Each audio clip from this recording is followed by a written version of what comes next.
Salmo capítulo 8.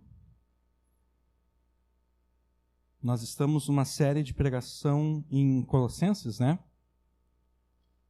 Mas essa semana eu acabei me atrapalhando e não consegui preparar o sermão em Colossenses.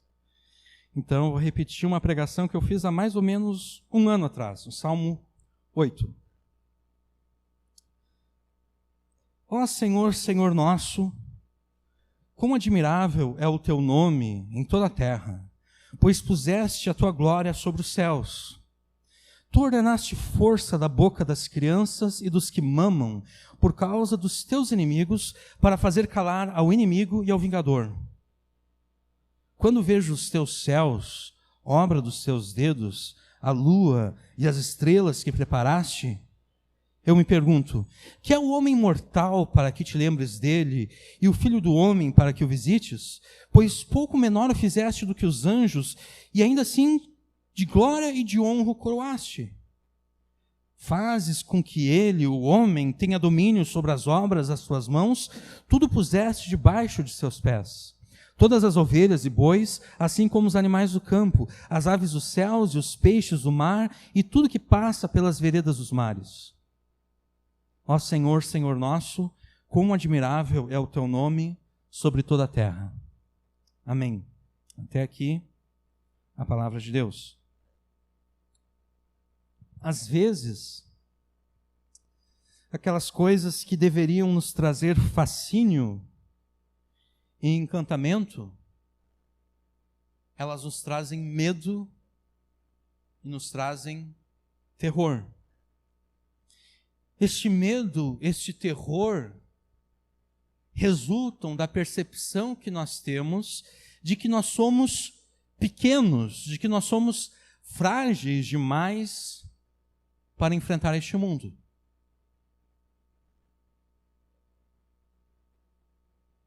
Você se esforça, você faz tudo correto.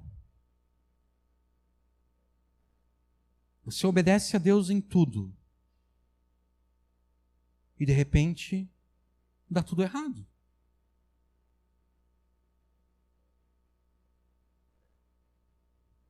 O teu maior medo se torna realidade. Aquilo que te aterrorizava acontece. E você fracassa. Você fracassa nos estudos, na escola, na faculdade, você fracassa no trabalho, você fracassa em casa, na família. Ou então alguma tragédia se abate sobre você e muda a tua vida de uma forma que você não queria que fosse mudada. Você até queria que a tua vida fosse mudada, mas você queria que ela fosse mudada para melhor. Mas acontece que ela foi mudada para pior. A doença vem e leva para longe de ti as pessoas que você ama.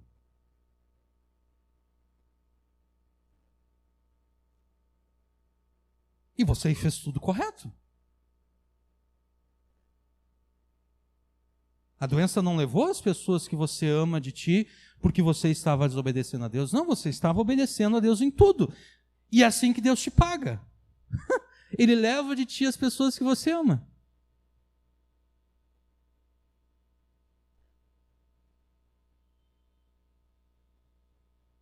E então nós vemos os nossos sonhos sendo transformados em pesadelos. E as possibilidades que um dia nós vislumbramos são destruídas. Cada um de nós, em maior ou menor grau, já passou por isso. Você já passou por isso. E todas essas experiências traumáticas e trágicas te mostram constantemente uma coisa: o quão pequeno e quão frágil você é diante de tudo aquilo que existe nesse mundo. e diante de tudo aquilo que pode acontecer com você nesse mundo.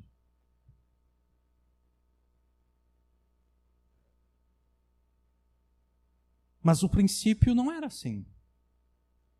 Quando Deus criou o mundo, nunca foi do propósito de Deus que nós, que a humanidade, que nós tivéssemos medo da criação dele. Deus não nos criou para nós termos medo. É por isso que é óbvio que Deus não se admirou, porque Deus já sabia de tudo que havia acontecido. Mas de uma certa forma Deus se admirou. Quando ele chamou por Adão, e Adão não respondeu, e Deus continuou chamando por Adão, até que Adão pensou, bom, agora já está chato demais, né? Deus já está aqui há um tempão, chamando Adão, onde é que tu está? Adão diz, olha, eu tô aqui escondido atrás dessa árvore aqui, ó, porque eu fiquei com medo. Obviamente que Deus não precisava raciocinar, porque Deus já sabia de tudo, né? Mas colocando na nossa forma, na nossa limitação, no nosso intelecto limitado, Deus teria raciocinado da seguinte forma, peraí, como é que vocês estão sentindo medo? Eu não criei vocês para vocês sentirem medo. Eu criei vocês para que toda a criação tivesse medo de vocês. Eu criei vocês para que vocês dominassem sobre todas as coisas, não para que vocês tivessem medo.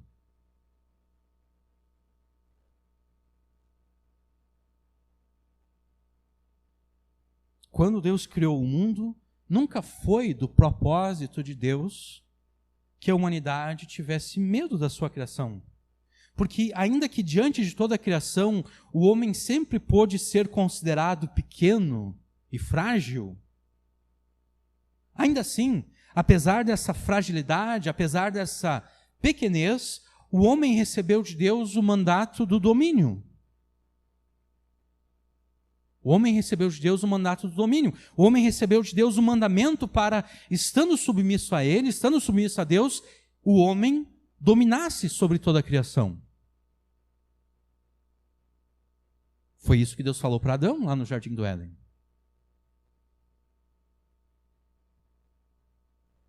Ocorre que quando Adão se rebelou contra Deus, quando Adão pecou contra Deus, nós nos rebelamos contra Deus e pecamos contra Deus. Isso é Romanos capítulo 5. Adão é nosso representante diante de Deus, o nosso primeiro representante diante de Deus. Tudo aquilo que Adão fez, para o bem ou para o mal, reflete em nós. Adão se rebelou contra Deus, nós nos rebelamos contra Deus também. Então, quando Adão se rebelou contra Deus e pecou contra ele, a humanidade em Adão passou a dominar a criação, mas esse domínio já não era mais debaixo da submissão a Deus. Esse domínio agora ele se dava em rebeldia contra Deus. A humanidade ainda tem a prerrogativa de dominar a criação, mas a humanidade perdeu a capacidade de exercer esse domínio com efetividade, exatamente por ter se rebelado contra o Criador. E isso se mostra naquele medo, naquele terror que Adão e Eva sentiram, depois de terem pecado contra Deus. E em adição a este medo aterrorizador, com justiça e por causa da sua santidade, Deus amaldiçoou a humanidade e Deus amaldiçoou a própria criação em consequência da rebeldia e do pecado de Adão. Deus disse: maldita é a terra por tua causa. Deus disse: tu até vai conseguir se sustentar, mas agora tu vai ter que lutar para se sustentar. A vida vai ser difícil a partir de agora.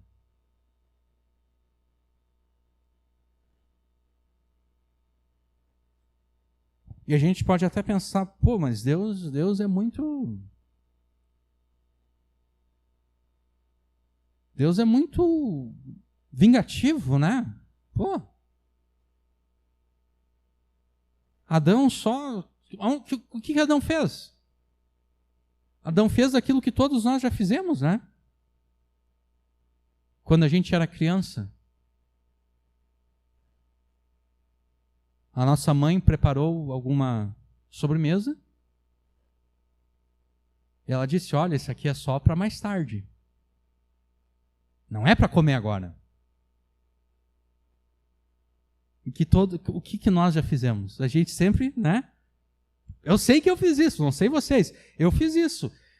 Eu abria a geladeira e pegava escondido. Foi isso que Adão fez. Deus disse, olha, não é para comer dessa árvore. Adão foi lá e comeu. Foi só isso que Adão fez. Não foi só isso. O que Adão fez foi não aceitar a autoridade de Deus de determinar aquilo que é bom e aquilo que é mal. Deus disse, todas as árvores do jardim, tudo isso é bom, tudo isso tu pode comer. Aquela árvore lá é má. Eu estou dizendo que ela é má e tu não pode comer dela. E daí o que Adão disse? Adão disse, não, eu não aceito isso. Eu não aceito que o Senhor diga para mim aquilo que é bom e aquilo que é mal. Eu não aceito que o Senhor diga para mim aquilo que é correto e aquilo que é errado. Eu é que vou determinar para mim aquilo que é correto e aquilo que é bom e aquilo que é errado e aquilo que é mal. Foi isso que Adão fez. E Deus deveria ter matado Adão no momento em que ele comeu o fruto. Porque, afinal de contas, foi isso que Deus disse. No dia em que tu comer, tu vai morrer.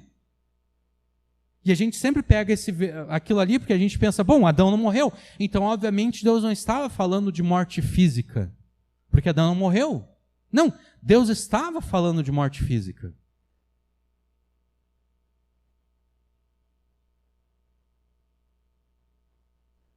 Deus só não matou Adão e Eva porque Deus teve graça e misericórdia com relação a eles. Então, na verdade, o castigo de Deus, quando Deus amaldiçoa a humanidade, quando Deus amaldiçoa toda a criação, não é Deus sendo restritivo demais, não, é Deus sendo gracioso. Ele tinha dito, olha, se tu fizer isso aqui, tu vai... Isso me lembra a votação de ontem lá para a presidência do Senado Federal.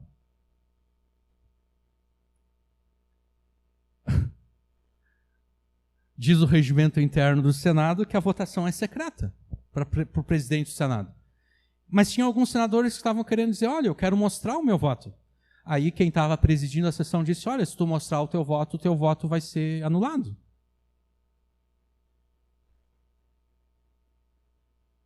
Eu fico pensando, o que esses caras fazem se candidatando a senador se não querem seguir as regras do jogo? Né? Eles são semelhantes a Adão.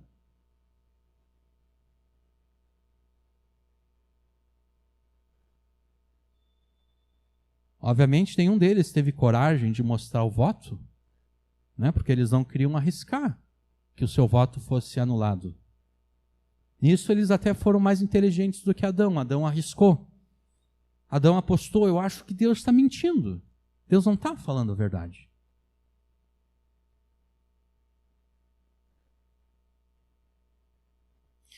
Então, em adição a este medo aterrorizador, com justiça e por causa da sua santidade, Deus amaldiçoou a humanidade, Deus amaldiçoou a própria criação. Agora, em vez de cooperar com a humanidade, a criação foi amaldiçoada a trabalhar contra nós. Agora a criação não trabalha a nosso favor, a criação trabalha contra nós. A gente precisa de chuva, né? Mas aí quando chove muito. Daí dá enchente. Daí as pessoas perdem os seus bens, daí algumas pessoas inclusive morrem porque são levadas pela enxurrada. Quer dizer, a chuva que deveria ser bênção vem para maldição.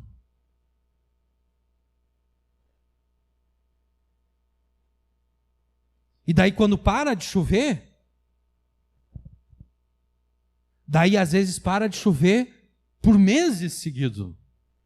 E daí aquela estiagem que deveria ser, choveu bastante, né? Agora está na hora de parar para a gente se recuperar dessas enchentes todas. Daí para de chover por meses a fio.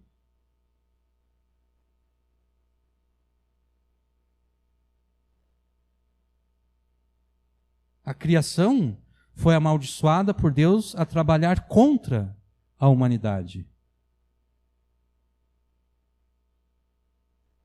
Aí tu tem o teu terreno, você planta um gramado bem bonitinho, e daqui a pouco no meio do gramado começa a aparecer mato. E tu pensa, não, eu paguei caro por essa grama aqui, eu não quero um mato, eu quero essa grama bonitinha, mas não adianta, vai crescer um mato ali no meio.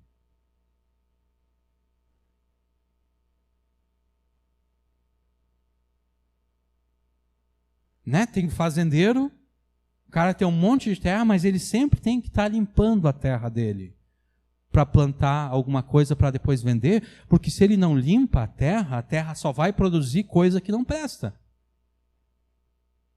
Só vai produzir mato, só vai produzir espinho, só vai produzir coisa que não tem valor comercial nenhum e que não traz nenhum benefício para ninguém.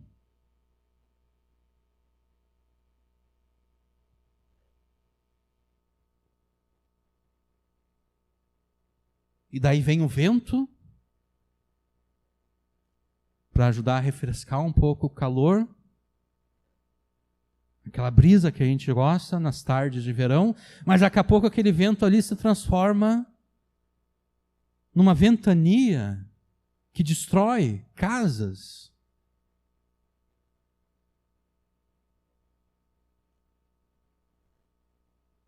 E até mesmo coisas tão minúsculas que a gente não consegue ver, não consegue ver a olho nu. Essas coisas paralisam o mundo inteiro. Como aconteceu em 2020, 2021.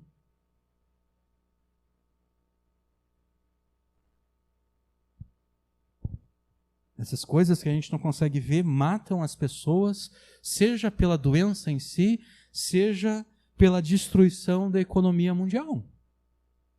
Porque, obviamente, se tudo vai fechar, se ninguém mais vai trabalhar, a economia vai, como diria o seu Madruga, vai para o beleléu, né?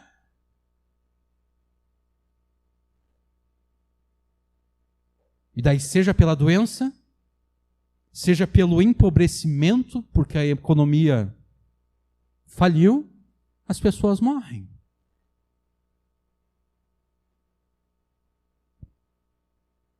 Tudo isso resulta do pecado de Adão.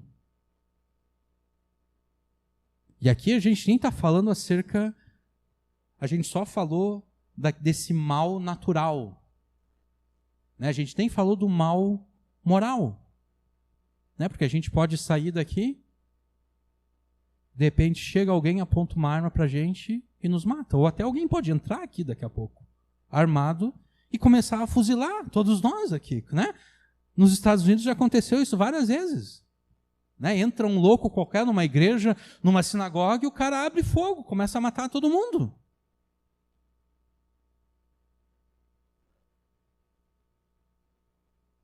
A gente nem falou disso, a gente só está tratando do mal natural. Tudo isso resulta do pecado de Adão. E o resultado disso tudo é que, em vez de exaltarmos o Deus Criador pela sua criação, devido ao medo aterrorizador que nós sentimos, a humanidade odiou e continua a odiar o Deus Criador. Mas o Salmo 8 nos ensina que os filhos de Deus não apenas não precisam, como de fato não devem ter medo nem de Deus e nem da sua criação.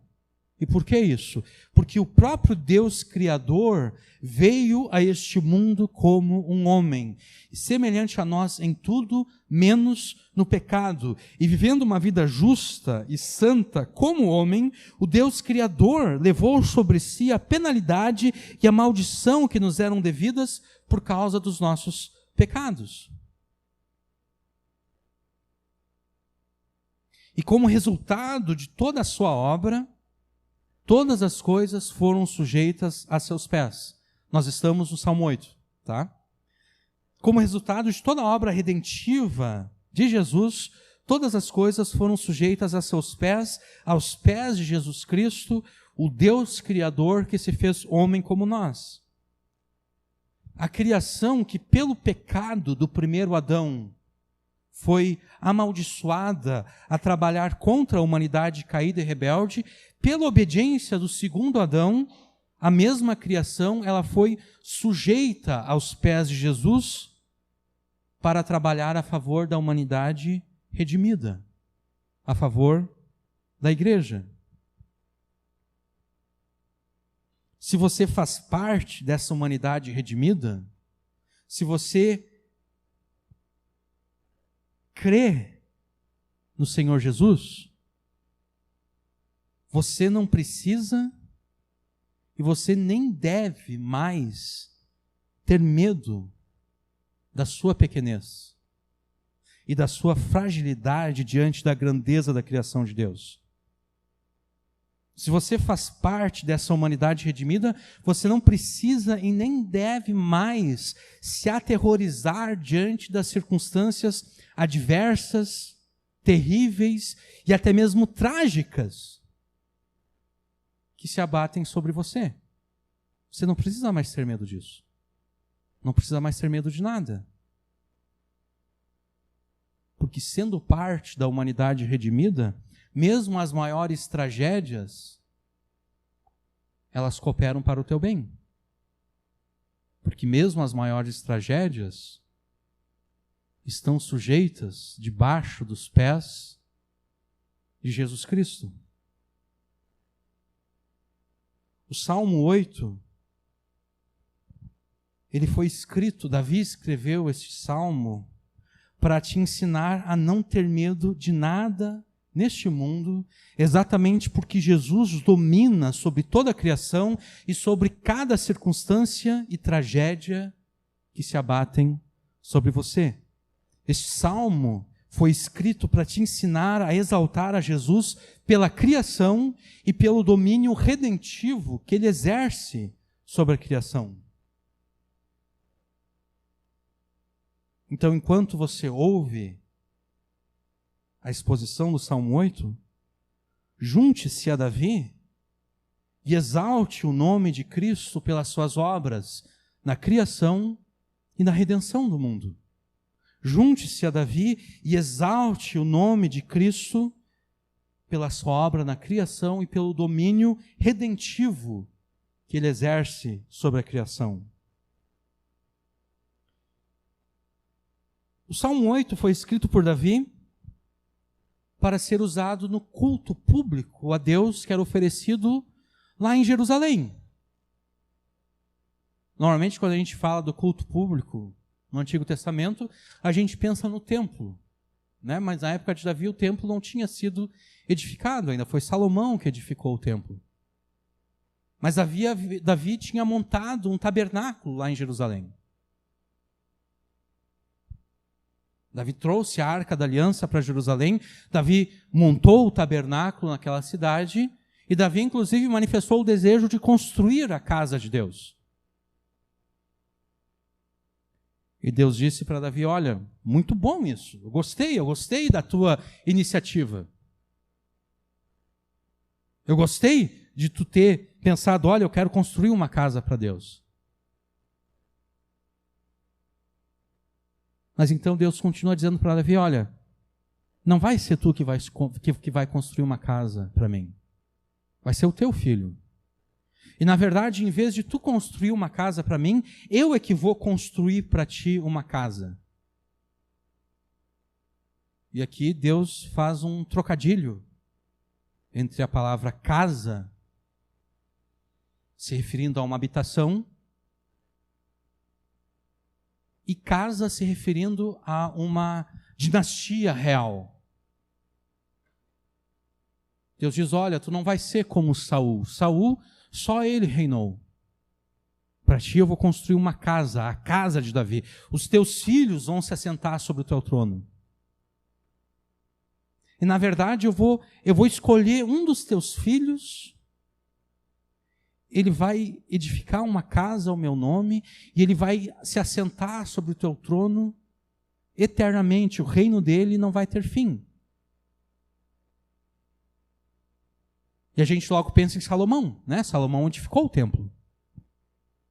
Mas o reino de Salomão teve fim. E quando a gente continua lendo a literatura bíblica, a gente descobre que Deus não habita em templos feitos por mãos humanas.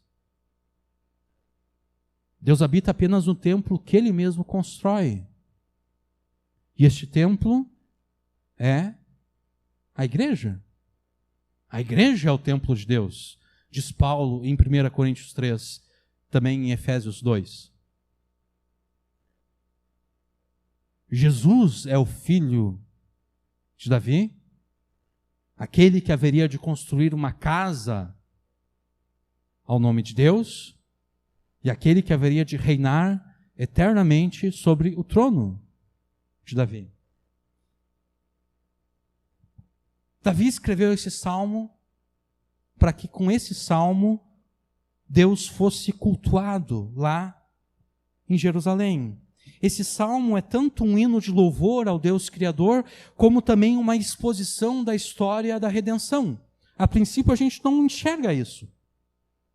A gente lê o Salmo 8 e a gente pensa, bom, Davi está falando apenas aqui da criação de Deus. Davi está falando aqui apenas de Adão, como o homem que Deus criou para dominar sobre todas as coisas. Mas quando a gente percebe como o Novo Testamento faz uso do Salmo 8, a gente percebe que, além de louvar ao Deus Criador, o Salmo 8 também é uma exposição da história da redenção. Ou seja, a gente consegue ver no Salmo 8 toda a história de salvação escrita por Deus. A gente vê do início ao fim, a gente poderia dizer, do Gênesis ao Apocalipse. No Salmo 8 nós temos toda a revelação de Deus, do Gênesis ao Apocalipse. Nesse salmo nós somos ensinados tanto a louvar a Deus, como também somos instruídos acerca da salvação que temos em Jesus. Primeiramente, obviamente, nós vamos ver como Davi nos conduz ao louvor a Deus, nos primeiros 4 versículos deste salmo. E depois, nos últimos versículos, nós veremos como Davi nos instrui acerca da salvação que nós temos em Jesus. O versículo 1 começa dizendo o seguinte: Ó Senhor, Senhor nosso, quão admirável é o teu nome em toda a terra. O nome do Senhor, o nome de Yahvé, quando a gente vê no Antigo Testamento o nome Senhor, tudo em letras maiúsculas, é porque no original hebraico ali está o nome próprio de Deus, né? Yahvé. Alguns chamam de Jeová, mas é provável que Jeová não seja... Jeová é pronunciado com outras vogais que não são as vogais originais. Então, de fato, o nome de Deus é Yahvé. O nome do Senhor, o nome de Yahvé, o nome do Deus da aliança é magnífico em toda a terra. E a magnificência, a glória, o esplendor de Yahvé, o esplendor do Deus da aliança, foi estampada diante dos nossos olhos nos céus. Hoje, pelo menos no início do dia, nós tivemos um dia ensolarado, sem nuvens. Você já observou a beleza do azul num dia como o de hoje? Ou então, você já observou a majestade e o poder das nuvens logo antes de uma grande tempestade?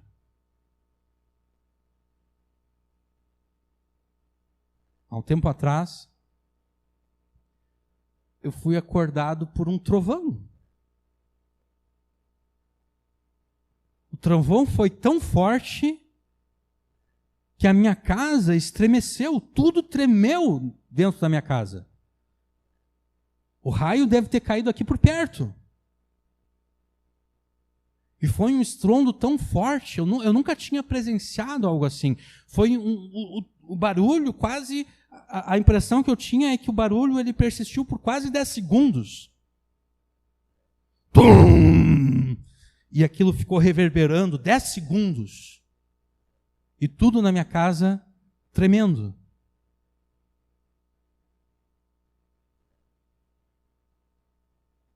O que produziu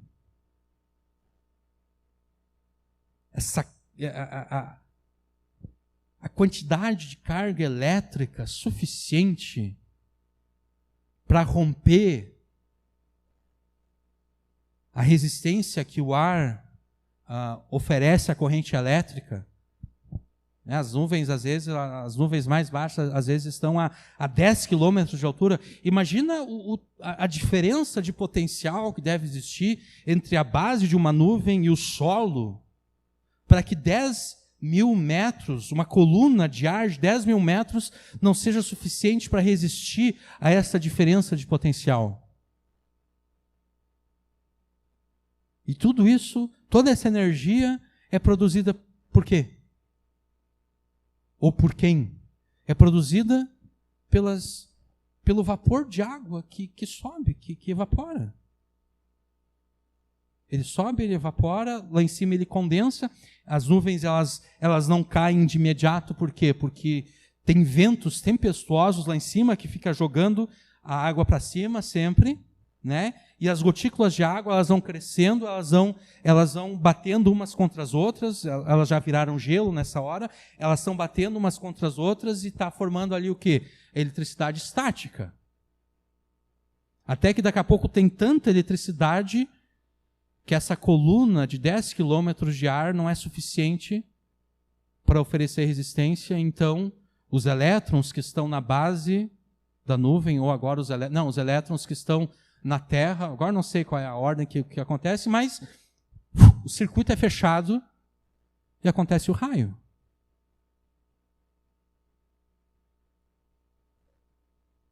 Você já observou as cores magníficas que aparecem no céu cedinho de manhã?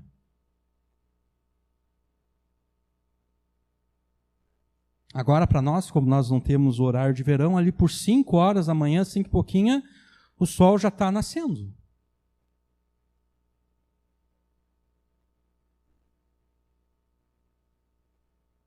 E se a gente observa, são cores magníficas. Né? Eu sempre gostei quando no final do dia tem às vezes acontece aquela coloração assim meio roseada que às vezes dá.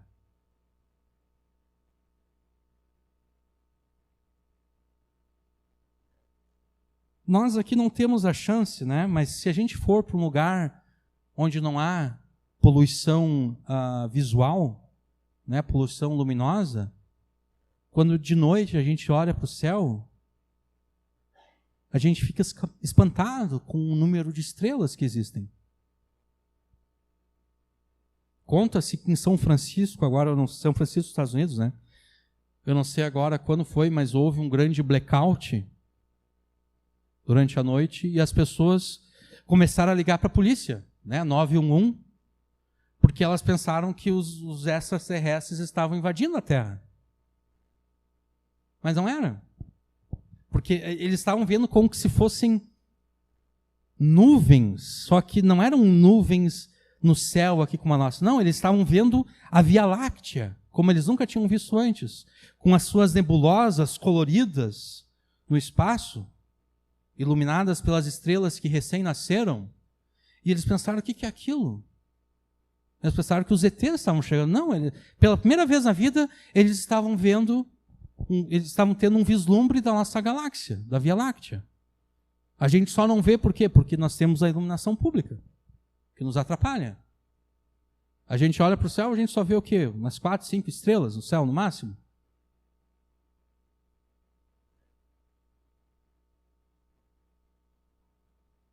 Deus estampou nos céus um testemunho de si mesmo, do seu poder, de quem Ele é. Mas pelos nossos pecados, nós distorcemos isso, nós distorcemos essa revelação de Deus. E então, em vez de adorarmos o Deus Criador, nós adoramos a criação no lugar do Criador, como se ela fosse divina. Né? Os povos antigos adoravam o sol, a lua, as estrelas, faziam imagens de animais e adoravam aquelas imagens, faziam imagens de pessoas e adoravam aquelas imagens. Hoje em dia nós ainda temos isso, né? Tem gente que consulta o horóscopo, né? Então a pessoa vai lá, se eu acreditasse nisso, eu seria de touro, né? Então eu vou ver qual vai ser a minha sorte para hoje. Né? Daí os astros, não sei o quê, a lua está não sei aonde, eu não sei como é que funciona, né? Mas aí diz ali que a posição dos astros, não sei o quê, está favorecendo o signo de touro com relação ao amor verdadeiro, sei lá, né? Ou cuidado, o teu parceiro vai te trair, alguma coisa assim, né? E mesmo aqueles que são ateus, aqueles que não acreditam em nada disso, eles cultuam a natureza também. Porque ao negarem a existência do Deus Criador, eles atribuem à criação o poder que pertence a Deus.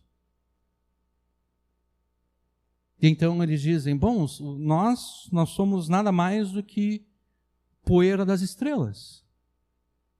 Né? Nós somos apenas um conjunto de moléculas nas quais acontecem reações químicas. É isso tudo que nós somos só isso.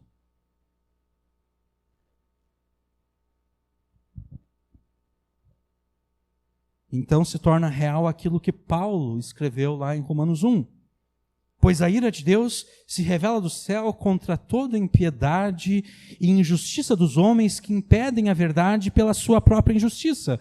Pois o que se pode conhecer sobre Deus é manifesto entre eles porque Deus os manifestou.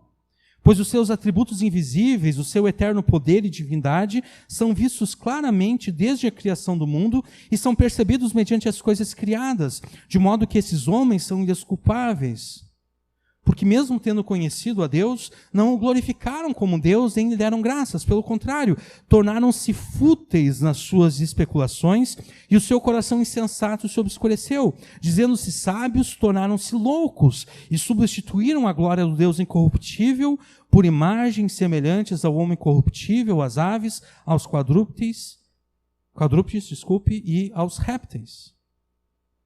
É isso que a humanidade faz com a criação de Deus. Pelo seu próprio pecado, a humanidade distorce a revelação de Deus. Mas tendo os nossos corações regenerados pelo Espírito Santo, cada um de nós pode, na verdade, cada um de nós deve admirar a glória de Deus na sua criação, estampada diante dos nossos olhos acima, nos céus, e então rompermos em louvor ao Deus Criador, como Davi faz no versículo 1. Além disso, é por meio do Evangelho que nós descobrimos que Jesus é o mediador entre Deus e a criação.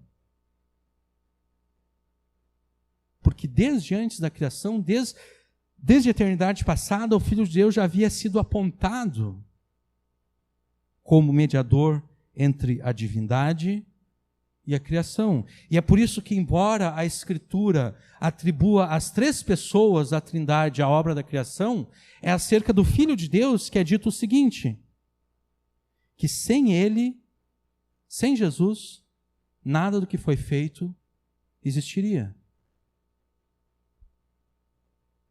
No princípio era o Logos, e o Logos estava com Deus, e o Logos era Deus.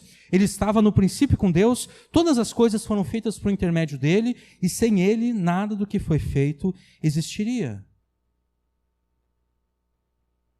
Paulo também diz em Colossenses: ele nos tirou do domínio das trevas e nos transportou para o reino do seu Filho amado, em quem temos a redenção, isto é, o perdão dos pecados. Ele, o Filho, Jesus, é a imagem do Deus invisível, o primogênito sobre toda a criação, ou seja, ele é aquele que tem direito de herança sobre toda a criação, porque nele foram criadas todas as coisas, nos céus e na terra, as visíveis e as invisíveis, sejam tronos, sejam dominações, sejam principados, sejam poderes, tudo foi criado por ele e para ele. Jesus é o Deus da aliança, Jesus é o Yahvé que se fez homem, o Criador dos céus, da terra e de tudo que mais existe. E o nome de Jesus é admirável em toda a terra e em qualquer lugar em que as pessoas olhem para o céu. Porque é impossível que elas olhem para o céu sem ver a glória de Jesus. E daí a pergunta que eu faço é: você louva a Jesus pela obra da criação? Você aprecia todas as coisas boas que Jesus criou e te deu?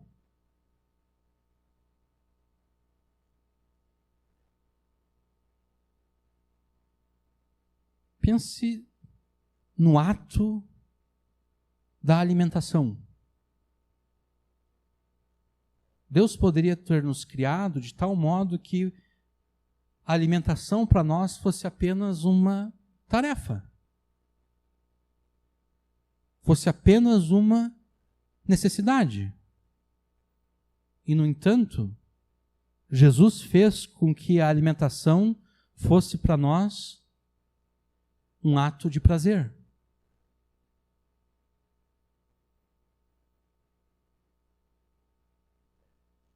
Né? Muitas vezes nós pagamos e pagamos caro para poder ter o prazer de comer uma comida deliciosa. E a gente está disposto muitas vezes a pagar caro porque é um prazer bom. Quase que é uma redundância dizer, é um prazer prazeroso, é um prazer que nos traz prazer. Né? É por isso que o iFood, né, lucra bastante. Por quê? Porque as pessoas estão dispostas a pagar dinheiro para poder sentir esse prazer.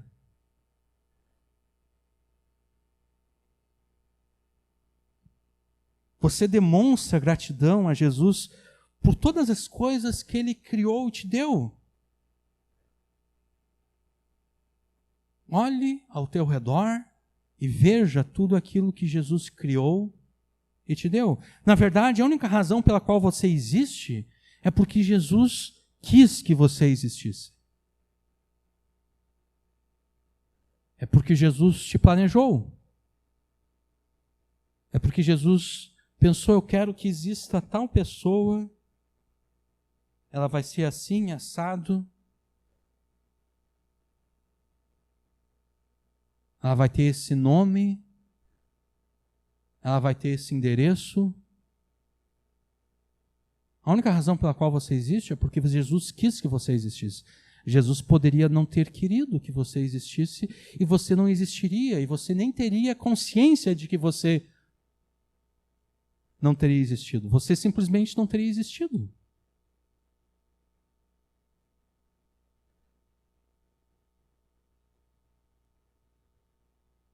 Todas as vezes que você deixa de louvar a Jesus por tudo aquilo que Ele fez, na verdade você demonstra ingratidão pela tua própria existência. É como se você estivesse dizendo para Jesus: olha, Jesus, eu não estou nem aí se o Senhor quis que eu existisse, se o Senhor me criou.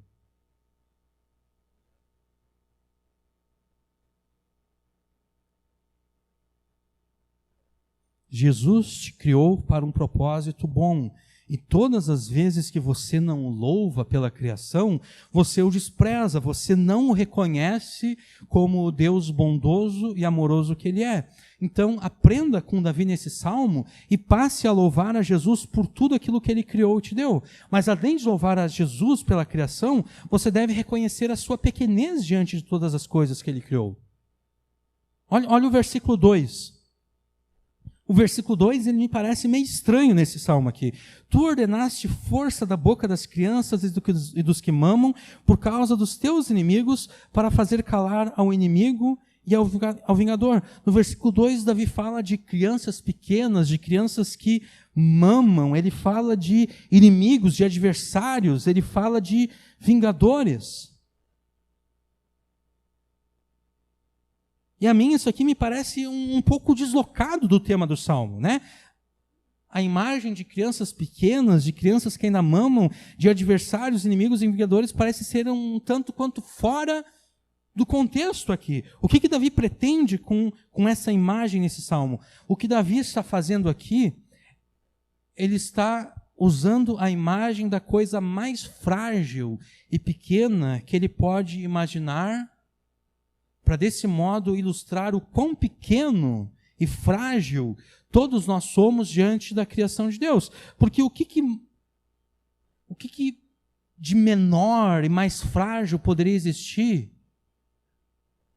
além de uma criança pequena que ainda mama?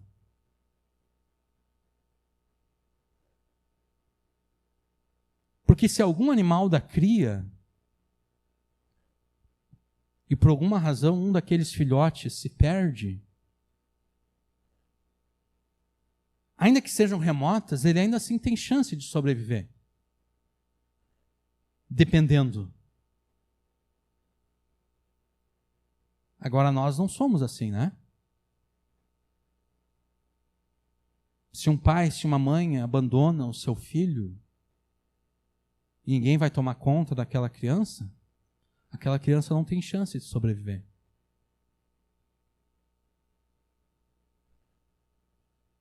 Não pode existir nada mais pequeno, nada mais frágil neste mundo do que uma criança pequena que ainda mama. Isso somos nós diante da criação de Deus.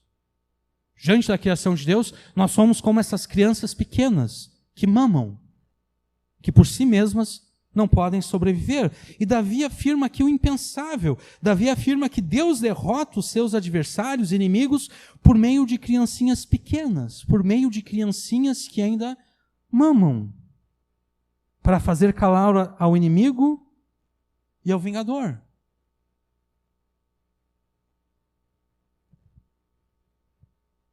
Seria de esperar que nesse salmo Davi tratasse do pecado, né? Porque afinal de contas, se Davi está falando da criação, quem lê Gênesis 1 e 2, necessariamente lê Gênesis 3. Né? E é em Gênesis 3 que nós encontramos o pecado. Mas Davi não faz menção do pecado aqui. Davi não fala que a humanidade pecou contra Deus aqui. Mas ainda assim Davi reconhece a realidade do pecado. Ele demonstra estar ciente da existência do pecado e das consequências do pecado. E como é que Davi demonstra isso? Ele demonstra afirmando que Deus tem adversários, que Deus tem inimigos. Só é possível que Deus tenha adversários e inimigos no mundo onde o pecado entrou. E esses adversários e inimigos, pela loucura e maldade do seu pecado, eles intentam exercer vingança contra Deus e contra o povo de Deus.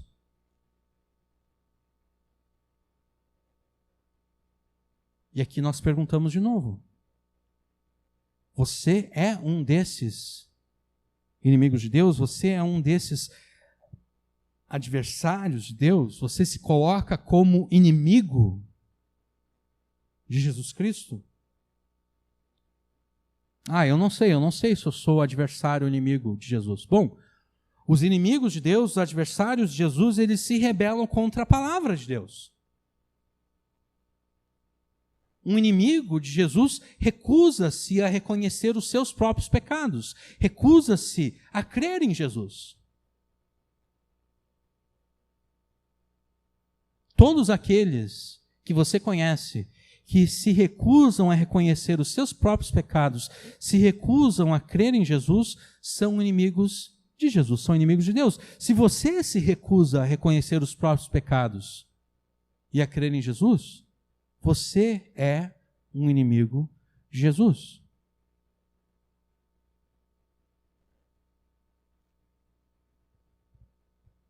E qual é o final dos inimigos de Jesus? Não é um final muito bom. Não é um final muito agradável. O final dos inimigos de Deus, os adversários de Jesus, é o inferno. É a condenação eterna. Mas as boas novas do Evangelho é que você não precisa continuar sendo inimigo de Deus. Você pode tornar-se amigo de Deus, amigo de Jesus. Basta que você se reconheça como pecador, basta que você diga: eu sou um daqueles inimigos, eu sou um daqueles vingadores, eu sou um dos adversários de Deus. Basta que você reconheça isso, basta que você reconheça os pecados, basta que você faça aquilo que Adão não quis fazer. Né? Deus pergunta para Adão: olha, tu comeu daquela árvore que eu disse que tu não devia comer? Adão diz: olha, não foi minha culpa. Foi ela ali, ó. Foi a Eva. Foi a mulher que tu me deu ela como esposa. Na verdade, Deus, é tua culpa. Tu podia ter criado a Maria, tu podia ter criado a Júlia, mas tu criou a Eva.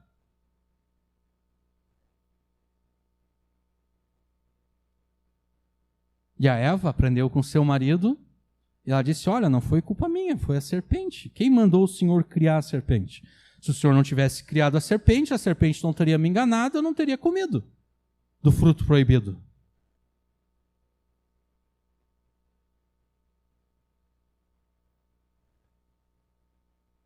Basta que você faça aquilo que Adão e Eva não quiseram fazer.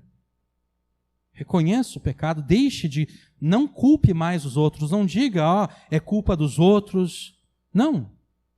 Diga: é minha culpa, fui eu que fiz. Fui eu que pequei, fui eu que errei. A culpa é minha. O pecado é meu. Reconheça isso. Creia em Jesus. E num estalar de dedos você será transformado de inimigo de Jesus em amigo dele.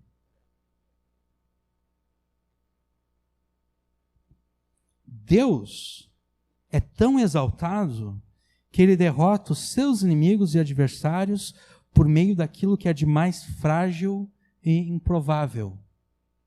As crianças que ainda mamam, da força que procede da boca das crianças pequenas, das criancinhas que ainda mamam. É por meio da voz dos mais indefesos que Deus derrota os seus inimigos.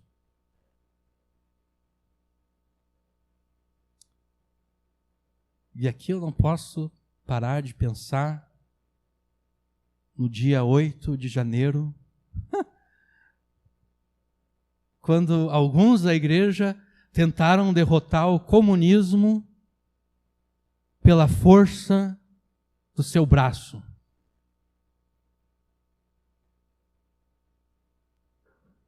Não é assim que Deus derrota os seus inimigos.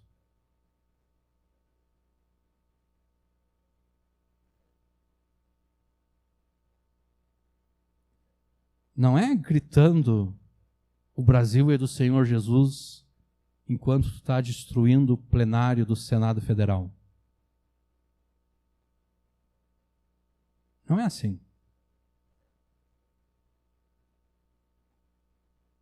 Se você acha que o comunismo vai tomar o Brasil, Ore a Deus.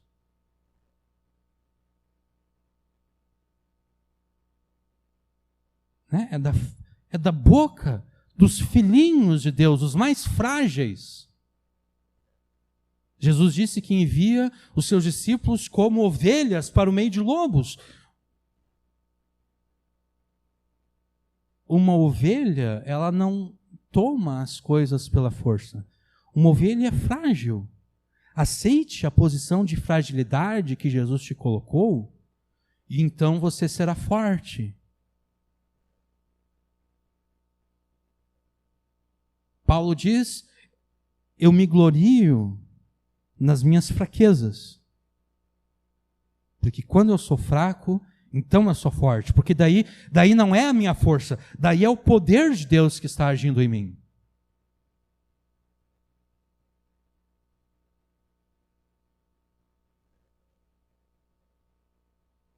É por meio da voz dos mais indefesos do seu povo que Deus faz emudecer e calar os seus inimigos e adversários. Que força é essa? Que força é essa que vem dos pequeninos, que se mostra capaz de calar os inimigos de Deus? Eu já dei uma dica aqui, né? Eu já adiantei um pouco. Quando Jesus entrou de forma triunfal em Jerusalém, a multidão, o aclamou como rei, dizendo: Hosana ao filho de Davi. Esse filho de Davi aqui é aquele mesmo filho que nós falamos antes, né? O filho que Deus havia prometido a Davi, o qual receberia o trono de Davi e reinaria sobre ele eternamente. Hosana ao filho de Davi, bendito que vem em nome do Senhor, hosana nas alturas. E então Jesus purifica o templo. Jesus sim pode chegar no Senado Federal e quebrar tudo, né? Jesus chega no templo e quebra tudo. Jesus derruba as mesas, mas é Jesus que faz isso. Não foi Pedro, não foi Tiago, não foi João. Não, foi Jesus. Porque é Jesus que tem autoridade para fazer isso. Quando João e Tiago disseram para Jesus: olha, o senhor viu lá que os samaritanos não quiseram receber o Senhor, né? Se o senhor quiser, a gente manda descer fogo do céu para consumir todo mundo. Jesus diz: não é assim que funcionam as coisas.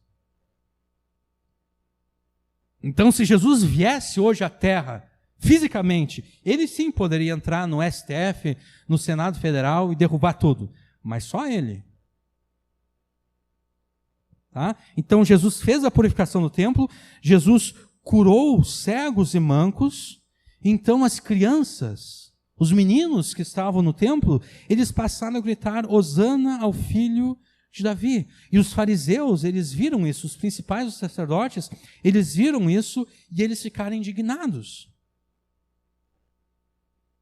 Porque eles sabiam a implicação de chamar Jesus de filho de Davi. Quando os meninos estão chamando Jesus de filho de Davi, eles estão dizendo o seguinte: olha, esse cara aqui, é aquele de quem Deus falou em 2 Samuel 7. É aquele de quem Davi escreveu no Salmo 110, versículo 1. Disse o Senhor ao meu Senhor: assenta-te à minha direita até que eu ponha os teus inimigos por escabelo dos seus pés. Esse cara aqui é ele.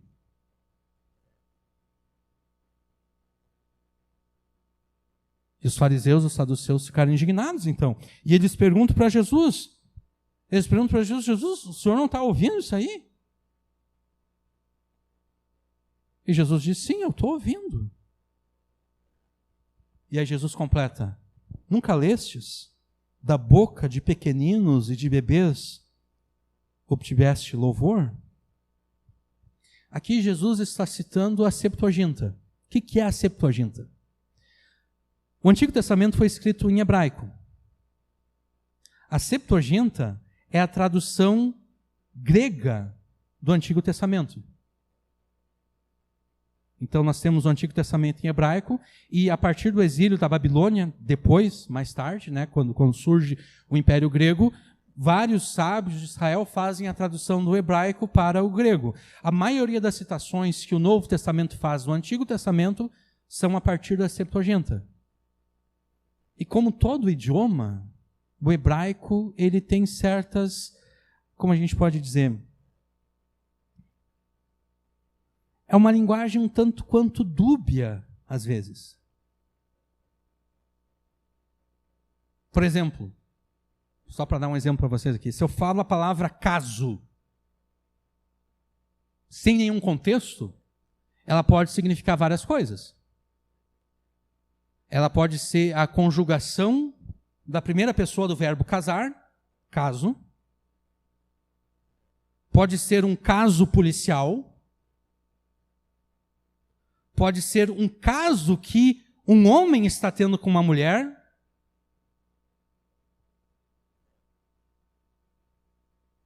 Então, quer dizer, sem um contexto, a gente não tem como saber o que a palavra caso significa. O hebraico é mais ou menos assim. Quando os nossos tradutores traduzem o Antigo Testamento direto do hebraico, eles traduzem como nós temos aqui. Tu ordenaste força, porque a palavra hebraica pode ser traduzida como força. O original hebraico, quando Davi escreveu esse salmo, essa palavra ela pode significar força, mas ela também pode significar louvor. E quem fez a tradução da Septuaginta, desse salmo aqui, traduziu a palavra como louvor. Quer dizer, ela tem a possibilidade desses dois significados, força, louvor. A citação de Jesus, então, segue a Septuaginta.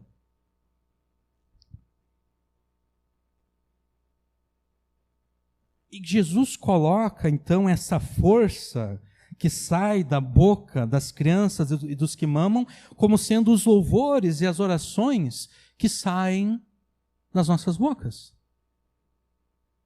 Jesus, no princípio, criou todas as coisas que existem e Ele agora está recriando e restaurando todas as coisas, purificando todas as coisas da maldição do pecado. Nele, em Jesus, todas as coisas são renovadas. Nele todas as coisas são renovadas e, ao mesmo tempo, Ele mesmo derrota os seus inimigos, aqueles que o odeiam, aqueles que são seus adversários, até que reste o último inimigo, que, de acordo com Paulo, em 1 Coríntios 15, é a morte. Você que está aqui, você se diz crente, né? Você se diz que já foi renovado por Jesus. Que você já foi feito uma nova criatura pelo nome de Jesus. Você já faz parte da nova criação de Deus em Cristo, sendo membro dessa humanidade redimida. Então, o teu dever é cooperar com Jesus na renovação do restante da criação e na derrota daqueles que se opõem a Jesus. E como é que você faz isso? De acordo com o Salmo 8, com a tua adoração, com as tuas orações.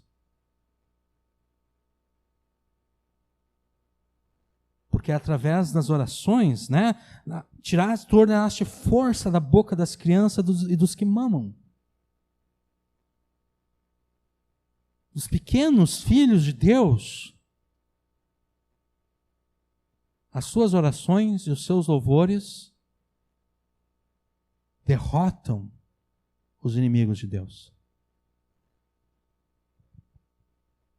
Você tem aclamado a Jesus como teu Senhor e Salvador? Você tem louvado a Jesus do mesmo modo que aquelas crianças louvaram a Jesus lá no templo? Ou você tem desprezado os benefícios e bênçãos que Deus te deu por meio de Jesus? O louvor e as orações que procedem do teu coração e que são pronunciadas pelos teus lábios é o que de mais precioso, de acordo com esse salmo, é o que de mais precioso você pode oferecer a Jesus.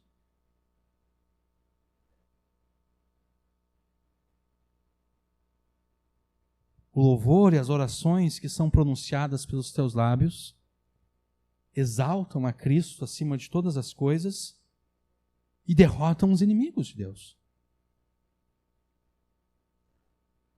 O teu louvor serve como testemunho a este mundo. E pelas tuas orações, o reino de Deus vai avançando pelas nações.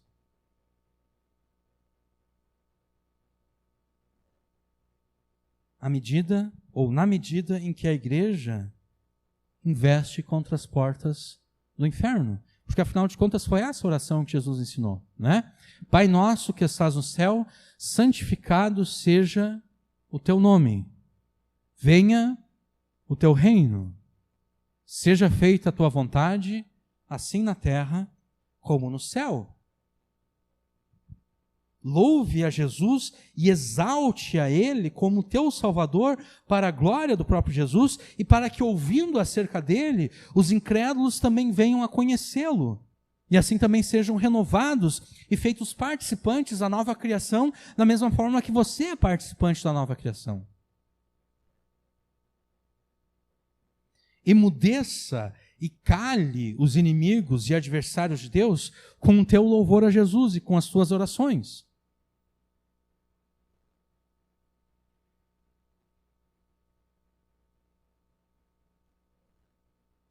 Os inimigos da tua alma, o diabo, o mundo e a tua própria carne,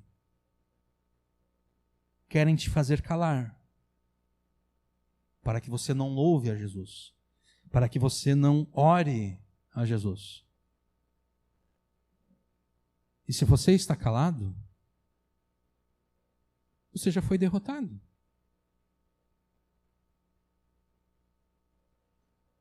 Não precisa que os comunistas tomem conta do Brasil para destruir a família. A tua família vai ser destruída simplesmente porque tu permitiu que os inimigos de Deus te calassem.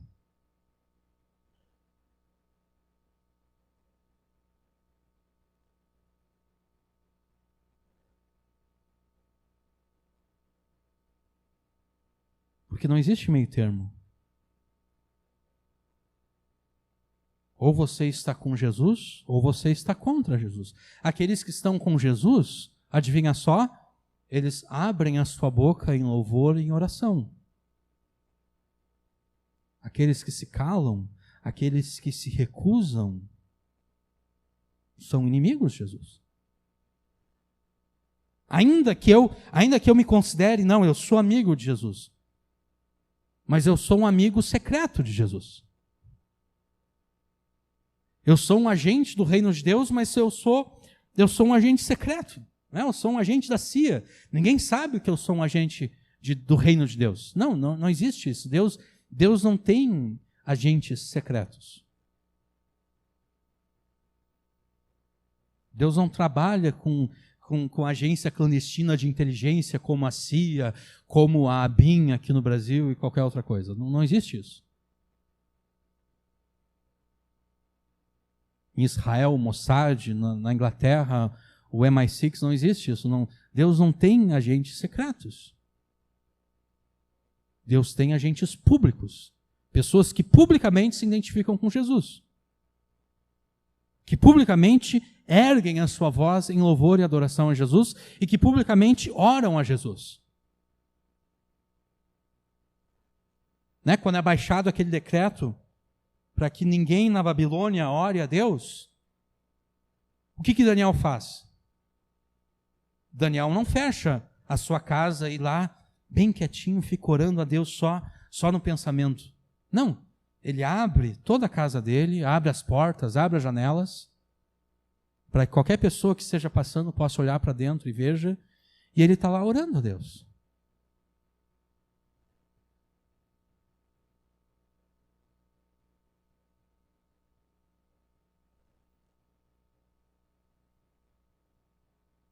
Então, os inimigos de Deus, que são inimigos dos filhos de Deus, eles querem te calar, mas você não pode se permitir ser calado por eles. Pelo contrário, é você que deve calá-los.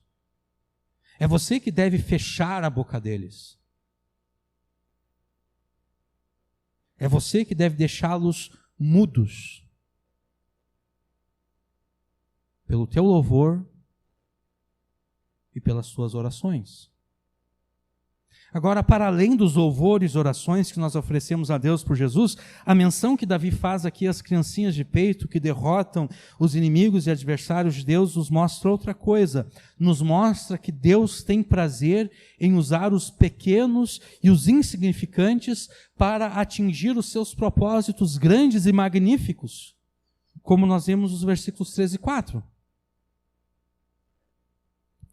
Nos versículos 13 e 4, Davi fica fascinado com a grandeza do universo criado por Deus, a expansão dos céus, a lua e as estrelas, e então ele compara todas essas coisas com a pequenez e insignificância da humanidade. Diante da grandeza e magnitude do universo, Davi pergunta a Deus: que é o homem para que dele te lembres? E o filho do homem para que o visites? Quando comparado com o restante da criação de Deus, nós somos pequenos e insignificantes, nós somos frágeis e fracos. E para perceber isso, basta nós vermos como nós estamos à mercê das forças da natureza. Como dissemos antes na introdução, se chove demais, a nossa existência é ameaçada pelas inundações. Se chove de menos, a nossa existência é ameaçada pela seca.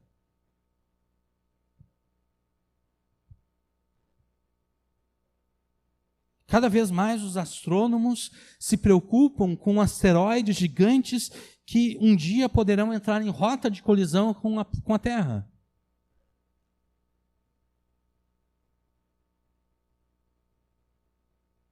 Mas nem precisa ser algo grande. Algo que nem mesmo a gente consegue ver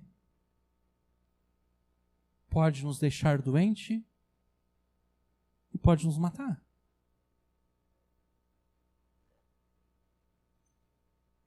Toda a criação é uma ameaça constante às nossas vidas. Alguém já disse que se a gente parasse para pensar todas as formas que a gente poderia morrer, a gente não sairia da cama. Né? Porque tu pode sair da cama, tu coloca o pé no chão, tu pode escorregar, tu pode cair, bater a cabeça e morrer. Só ao levantar da cama. O que é uma morte estúpida, né? Às vezes tem mortes que são estúpidas. Né? A pessoa está caminhando, ela escorrega numa casca de banana, cai, bate a cabeça e morre. Tantas as formas que a gente pode morrer, a gente não sairia da cama. Toda a criação é uma ameaça constante às nossas vidas. E Davi demonstra isso no versículo 4. Que é o homem para que dele te lembres, e o filho do homem para que os times. Se antes da queda nós já éramos indignos de sermos lembrados e visitados por Deus, depois do pecado, muito mais nós nos tornamos indignos da lembrança e da visitação de Deus. Mas ocorre que Deus se lembrou de nós, apesar de sermos indignos. E muito mais do que se lembrar de nós, o próprio Deus nos visitou. Deus cumpriu a promessa que ele tinha feito aos pais, pela boca dos seus santos profetas, quando enviou ao mundo, em tempo determinado, o seu próprio Filho. Ele assumiu a forma de servo e se tornou semelhante aos homens, tomando realmente a verdadeira natureza humana, com todas as suas fraquezas, mas ainda assim sem pecado. E não somente ele tomou a natureza humana, como de fato ele tomou sobre si o nosso pecado. Ele que não era pecado, ele que nunca cometeu pecado, foi feito pecado por nós. Nele que nunca fez nada digno da maldição da lei, ele foi amaldiçoado em nosso lugar. Você está agradecido a Deus porque, apesar da sua pequenez, ele se lembrou de você, porque Deus poderia ter esquecido de você.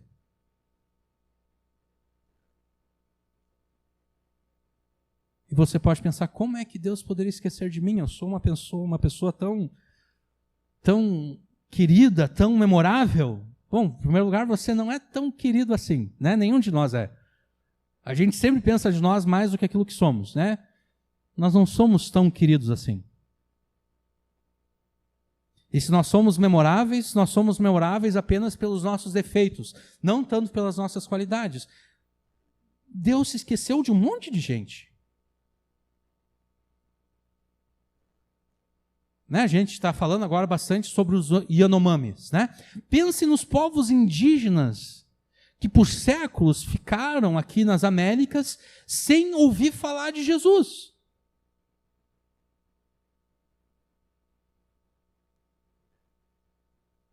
Deus se esqueceu deles. Nenhum missionário veio aqui, né? Paulo só veio até a Espanha.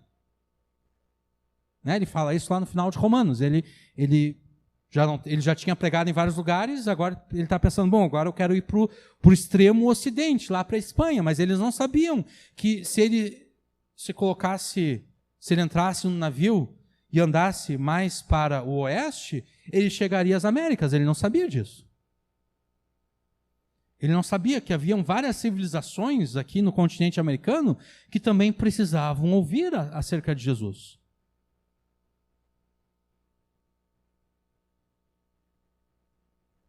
E por praticamente 1.500 anos,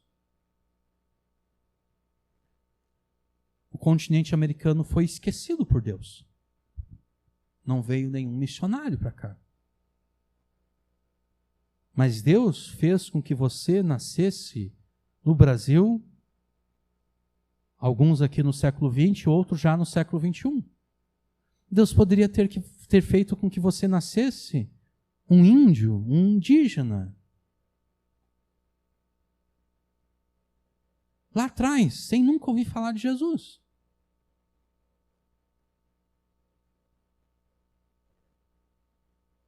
Mas Deus fez você nascer agora, para que você ouvisse de Jesus.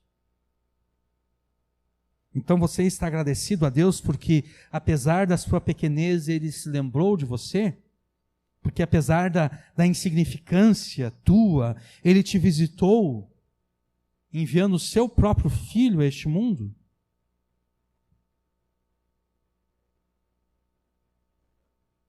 Se você estivesse remotamente agradecido por tudo aquilo que Jesus fez e Deus fez por você, você jamais deixaria de louvar e adorar a Deus por tudo aquilo que Ele te deu. Você consideraria todos os teus problemas como coisas pequenas. Você diria como Paulo, acerca dos teus problemas, que eles são pequenos e momentâneos, quando comparados com a glória que está destinada aos filhos de Deus. Quando você considera os teus problemas grandes demais, insuportáveis, é porque você não está olhando para a vida do modo como Deus quer que você olhe para a vida. E com isso eu não estou negando o sofrimento. Eu não estou negando que as tragédias nos fazem chorar e sofrer e muitas vezes desesperar da vida.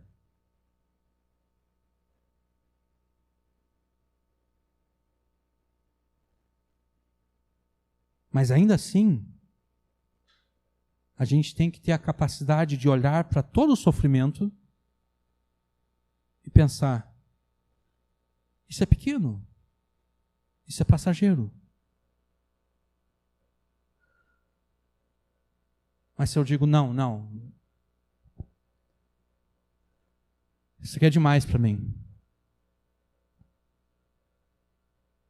Por isso eu não vou louvar a Deus, eu não vou louvar a Jesus, eu não aceito isso. Então você está se colocando junto com os inimigos de Jesus, com os inimigos de Deus. Não importam os problemas que você está enfrentando, não importam as humilhações que você tem sofrido, não importam as tragédias da tua vida. O que Jesus fez por você é infinitamente superior a tudo isso. Porque apesar de todo esse sofrimento, Deus se lembrou de ti e te visitou. Porque tem muita gente que sofreu tudo que tu está sofrendo e coisas piores ainda, e Deus não se lembrou deles. Deus não os visitou.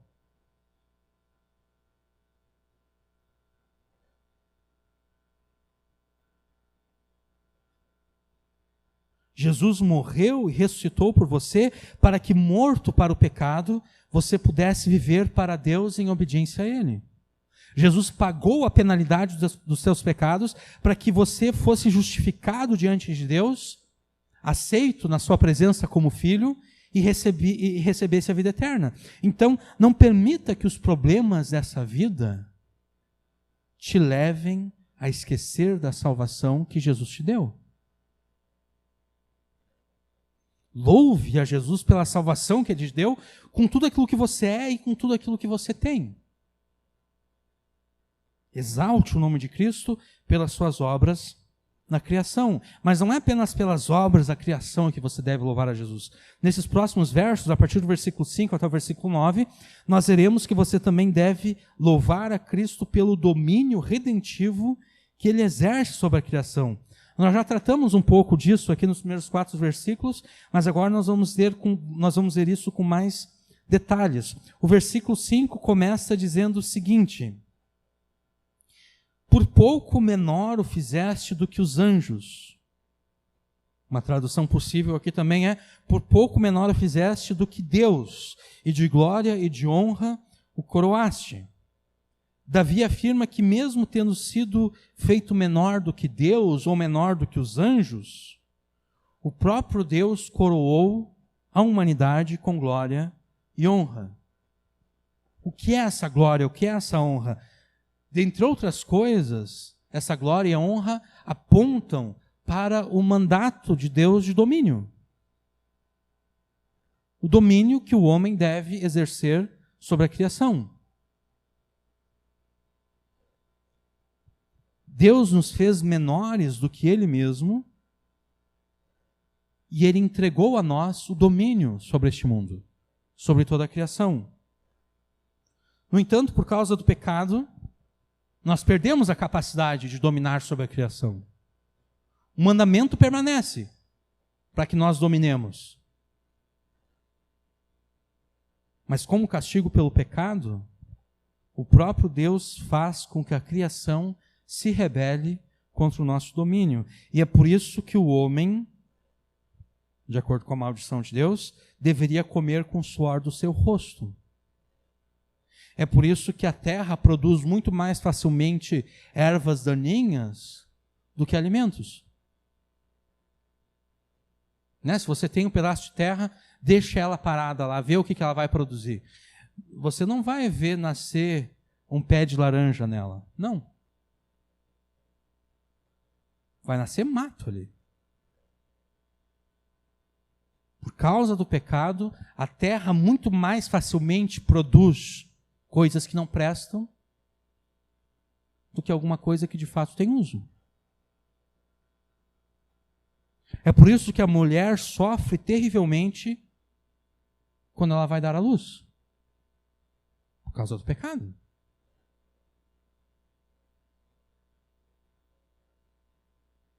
Então, quando a mulher está lá desesperada, em trabalho de parto, gritando de tanta dor, além de culpar Adão, ela também deveria reconhecer os seus próprios pecados.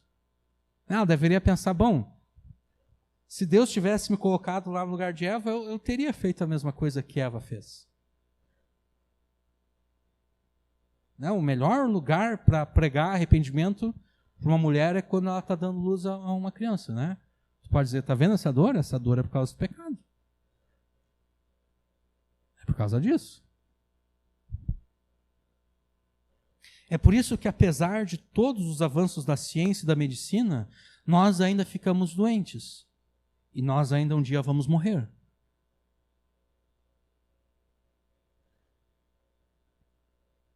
E além de ter toda a criação contra nós, por estarmos escravizados ao pecado, nós dominamos sobre a criação em oposição a tudo aquilo que Deus determinou. É por isso que no nosso domínio, nós temos um domínio destrutivo.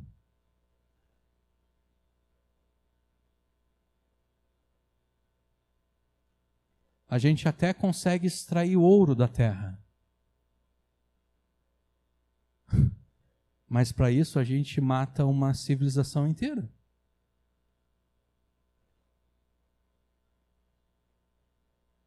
Que bom, a gente está produzindo ouro. Mas tem pessoas morrendo de fome por causa disso.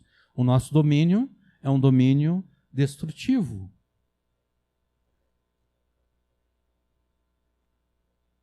É por isso que, ao citar o versículo 5 do Salmo 8, o escritor de Hebreus aplica esse versículo a Jesus, ao segundo Adão, o segundo cabeça federal, segundo a teologia do Novo Testamento. Eu falei aqui de cabeça federal. O que é cabeça federal? Bom, nós vivemos numa república federativa, né?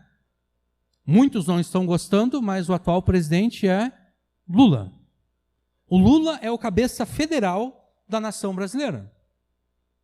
Isso quer dizer que quando o Lula assina um acordo comercial ou qualquer tipo de acordo com alguma nação, é como se cada um de nós estivesse assinando aquele acordo. Porque, afinal de contas, ele é o representante do Estado brasileiro. Adão foi o primeiro cabeça federal da humanidade. Tudo aquilo que Adão fez se aplica a toda a humanidade. Jesus, Paulo chama Jesus de o segundo Adão. Ou seja, o segundo cabeça federal, o segundo representante da humanidade. Se Adão é o representante da humanidade caída, Jesus é o representante da humanidade redimida. O escritor de Hebreus cita o versículo 5 com relação a Jesus. Ele cita da seguinte forma: porque não foi aos anjos que Deus sujeitou o mundo vindouro de que falamos, mas em certo lugar alguém testemunhou dizendo, daí ele cita o Salmo 8, que é o homem para que dele te lembres, ou o filho do homem para que te interesses por ele? Tu o fizeste um pouco menor do que os anjos e o coroaste de glória e honra. Todas as coisas lhe sujeitaste debaixo dos pés. Aqui nós já estamos entrando no versículo 6, né, na citação que o escritor de Hebreus faz. O escritor de Hebreus aplica o versículo 5 e o versículo 6 a Jesus. Se nem Adão e nenhum de nós viveu à altura da glória e da honra de Deus que ele nos deu para dominarmos sobre a criação, Jesus, o segundo Adão, fez isso por nós. Ele viveu à altura da glória e da honra que Deus concedeu à humanidade. E desse modo, o domínio sobre toda a criação que a humanidade perdeu por causa de Adão foi por Jesus recuperada. Ou foi por Jesus recuperado, porque domínio é masculino, né? O domínio que foi perdido sobre Adão foi recuperado por Jesus.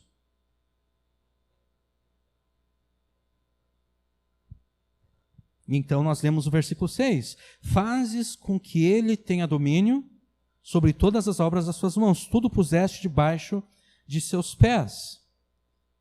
O versículo 6 do Salmo 8, ele é citado em pelo menos 3 lugares diferentes no Novo Testamento. Não sei se vocês sabem, mas o Novo Testamento faz citações do Antigo Testamento. E esse versículo é citado em pelo menos 3 lugares diferentes. Em Hebreus, em 1 Coríntios e em Efésios. Tá? Hebreus aqui eu já li para vocês, né? Todas as coisas lhe sujeitaste debaixo dos pés. Paulo em 1 Coríntios, capítulo 15. Então virá o fim, quando ele entregar o reino a Deus, o Pai, quando houver destruído todo domínio, toda autoridade, todo poder, porque é necessário que ele reine, Jesus reine, até que tenha posto todos os inimigos debaixo de seus pés. E o último inimigo a ser destruído é a morte, pois sujeitou todas as coisas debaixo de seus pés. Paulo, em 1 Coríntios 15, está citando o Salmo 8, versículo 6. Paulo também cita esse versículo em Efésios capítulo 1. E fazendo-o assentar à direita nos céus, muito acima de todo principado, autoridade, poder, domínio e de todo nome que possa ser pronunciado, não só nesta era, mas também na vindoura. Também sujeitou todas as coisas debaixo dos seus pés. Aqui em Efésios, Paulo está fazendo uma oração. Essa citação aqui ocorre no meio de uma oração que Paulo está fazendo na sua epístola aos Efésios. Nessa oração, Paulo está rogando para que os crentes possam conhecer a suprema grandeza do poder de Deus, que está à disposição de todos os filhos de Deus, poder este pelo qual o próprio Deus ressuscitou a Jesus Cristo dentre os mortos. E então ele cita o Salmo 8,6 para mostrar que Jesus está exaltado muito acima de todo principado e poder e domínio e potestade e de todo nome que possa ser pronunciado, não só agora, mas por toda a eternidade. E tendo todas as coisas sujeitas debaixo de seus pés, Paulo continua em Efésios, dizendo que Jesus foi dado por Deus à igreja, a qual é o seu corpo. Em Efésios, Paulo diz que Jesus domina sobre todo o universo, tendo todas as coisas debaixo dos seus pés, e isso para o benefício da igreja.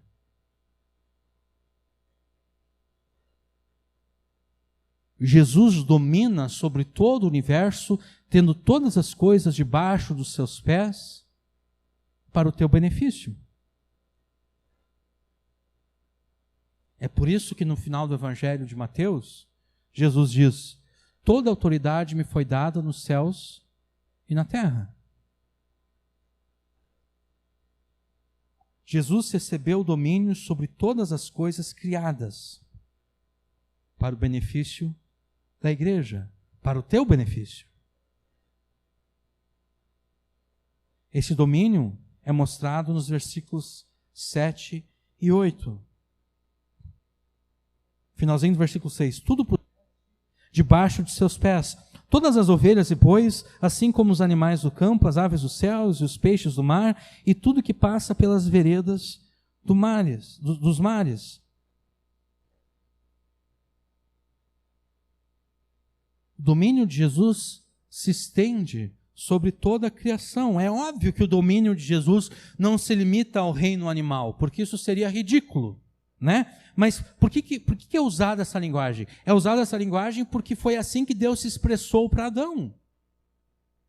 Quando Deus ordenou que Adão dominasse sobre todas as coisas, Deus cita os animais. Então é por isso que Davi está fazendo a citação do reino animal aqui. Mas o reino animal aqui deve ser entendido como sendo toda a criação.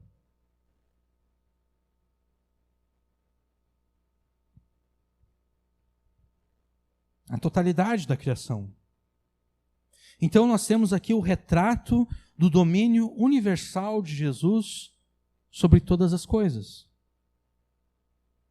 Deste-lhe domínio sobre as obras da tua mão, e tudo puseste debaixo dos seus pés. Jesus é o Criador de todas as coisas. Jesus é aquele que domina sobre todas as coisas, com um propósito redentivo, com o propósito de trazer redenção a todas as nações, com o propósito de trazer salvação a todos os povos.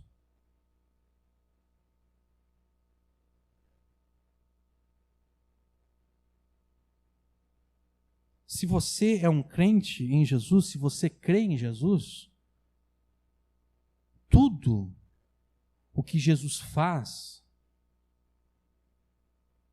é para o teu bem. O domínio que ele exerce sobre todas as coisas é para o teu bem. Porque é assim que Paulo aplica o Salmo 8. Em Efésios, também sujeitou todas as coisas debaixo dos seus pés, para que ele seja cabeça sobre todas as coisas, e deu Jesus à igreja. Quer dizer, Deus faz com que Jesus domine sobre todas as coisas e Deus entrega Jesus à igreja. Ou seja, o domínio que Jesus exerce é para o teu benefício, é para o teu bem.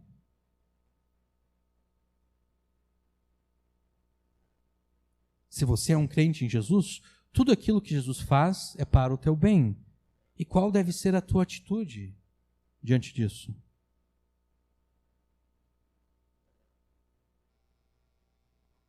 Em Efésios 5, Paulo diz que o amor que o marido deve ter pela sua esposa deve ser semelhante ao amor que Jesus tem pela igreja. E como resultado deste amor sacrificial, a mulher deve se submeter ao seu marido da mesma forma que a igreja se submete a Jesus. Então, já que o amor de Jesus por você é tal que o domínio que ele exerce nos céus e na terra é para o teu benefício, você deve se sujeitar a Jesus.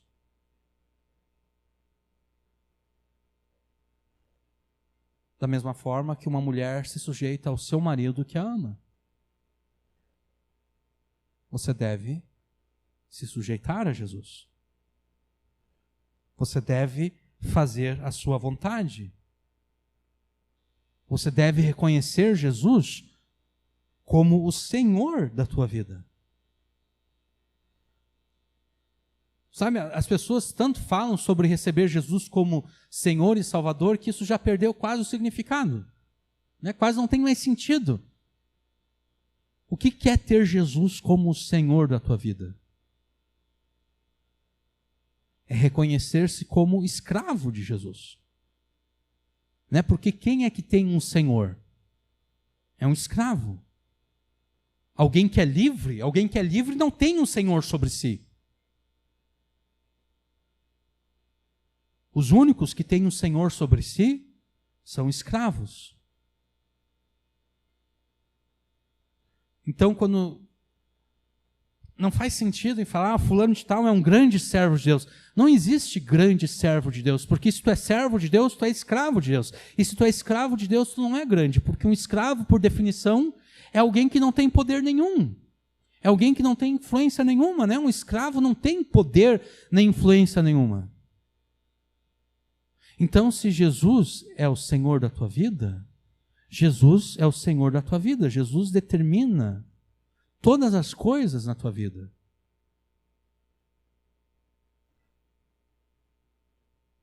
Em pregações passadas, nós vimos Jesus como o Senhor do sábado, né? Jesus, o Evangelho diz, o Filho do Homem é Senhor até mesmo do sábado. O sábado diz respeito ao descanso. Jesus é o Senhor do teu descanso. Ou seja, é Jesus que determina a forma como você deve descansar. Você não descansa da forma como você acha que deve descansar. Não, é Jesus que determina o modo como você descansa. Em Colossenses nós vimos que nós devemos pensar nas coisas que são de cima, onde Cristo está assentado à destra de Deus.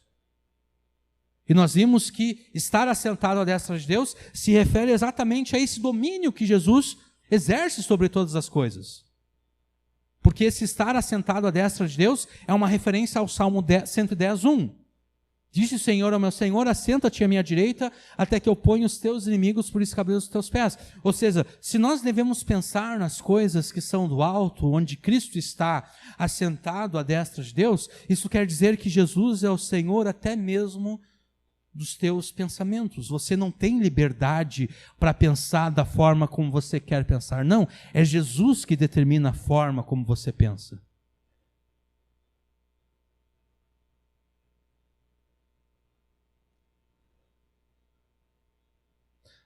Muito se fala contra o Xandão, contra o Alexandre de Moraes. Não, ele está cerceando a liberdade. Bom, no Brasil talvez exista liberdade de expressão ou de opinião, mas no reino de Deus não existe essa liberdade. Se você faz parte do reino de Deus, você não tem liberdade de opinião. A tua opinião deve ser a opinião de Jesus. É isso que significa ter Jesus como o Senhor da tua vida. Significa que você não tem liberdade para ter, nessa parte que eu discordo de Jesus. Não, se você discorda de Jesus, se você em alguma coisa discorda da palavra de Deus, Jesus já não é mais o Senhor da tua vida. Você se tornou o Senhor da tua vida. Ou a cultura ao teu redor se tornou o Senhor da tua vida.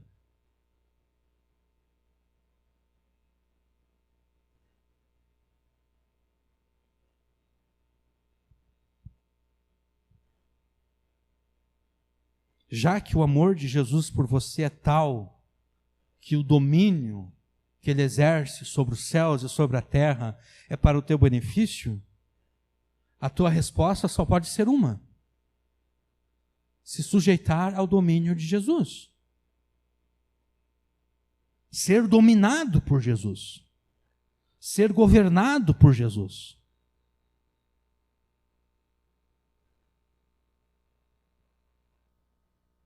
Fazer a vontade de Jesus.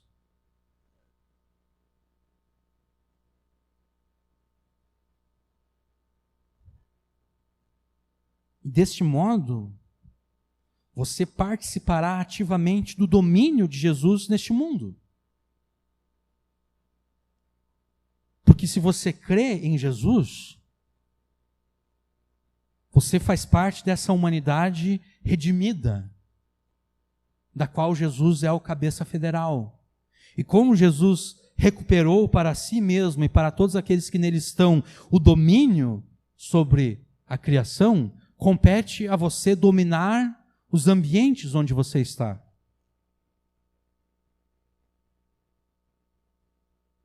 O mandamento permanece: que você domine sobre a criação em submissão a Jesus.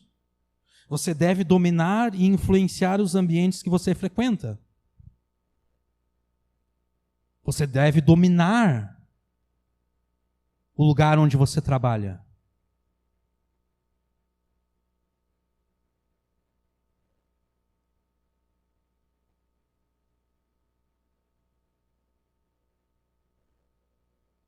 Você deve influenciar o lugar onde você trabalha.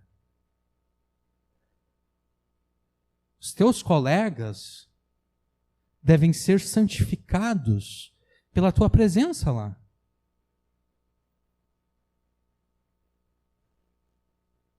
Não é você que deve ser influenciado pelo pensamento mundano deles, não. É você que deve influenciá-los a pensar de acordo com Jesus.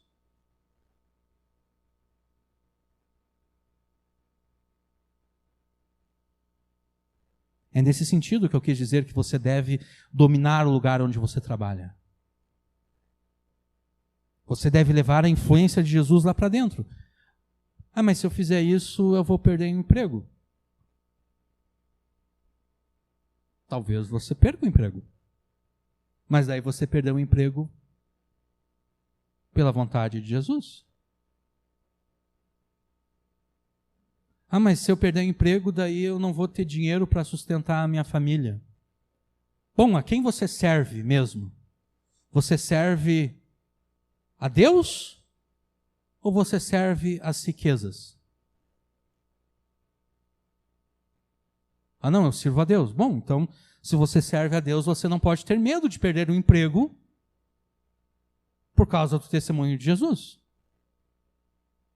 Agora, se você raciocina da seguinte forma: não, se eu influenciar o meu ambiente de trabalho como Jesus quer que eu faça, eu vou perder o emprego, daí eu não vou ter dinheiro, então eu não vou fazer isso. Bom, então, será que realmente Jesus é o Senhor da tua vida? Não, né? Ele não é o Senhor da tua vida. O Senhor da tua vida é o quê? É o mesmo que é o Senhor da vida dos teus colegas de trabalho. Você não é diferente deles.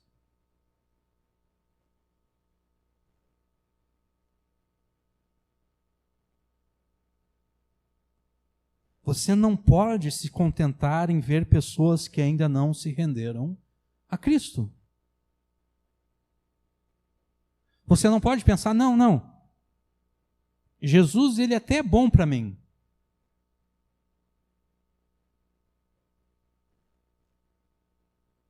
Mas eu não quero pregar o evangelho para os outros, para os incrédulos. Bom, se Jesus não é bom para os outros, por que ele é bom para ti, então?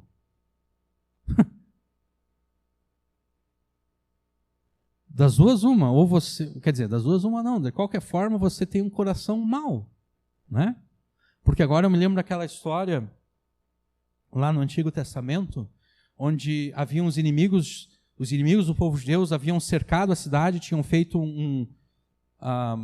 tinham sitiado a cidade, né? E não estava entrando alimentos na cidade, as pessoas estavam passando fome e tudo.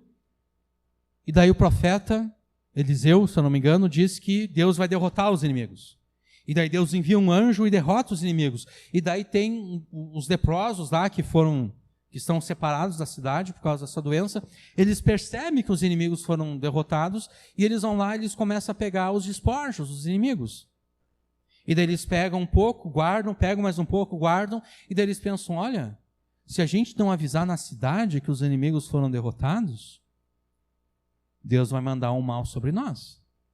Quer dizer, se isso é bom para nós, isso aqui é bom para eles também lá dentro. Se Jesus é bom para ti, por que Jesus não seria bom para os seus amigos e para os seus colegas de trabalho?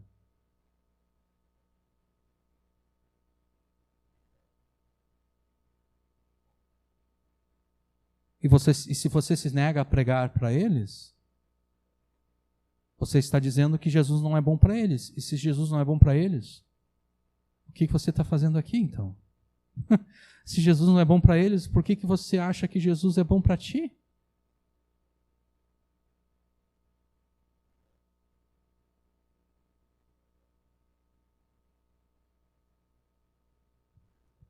Os comunistas do passado, eles falavam dessa forma, como quando eles evangelizavam, entre aspas.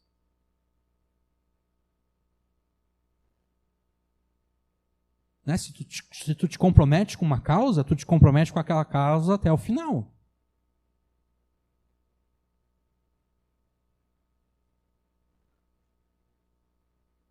Tu não pode te comprometer com uma causa, mas não ir até as últimas consequências. Com Jesus, você deve ir até as últimas consequências. Porque se você tem medo de perder o emprego, vamos imaginar de fato que o Lula mande fechar as igrejas e comece a perseguir os cristãos. Se você tem medo de perder o emprego, o que vai acontecer quando a perseguição chegar? Você não vai ser um daqueles heróis da fé que a gente lê na União Soviética, que arriscavam a sua vida por Jesus e pelo Evangelho. Não, você vai ser um daqueles traidores que vai chegar para o Lula. Lula, eu vou te contar onde é que estão os crentes. Ó. Eles estão lá. Entendeu? Se você tem medo de perder o emprego por causa de Jesus,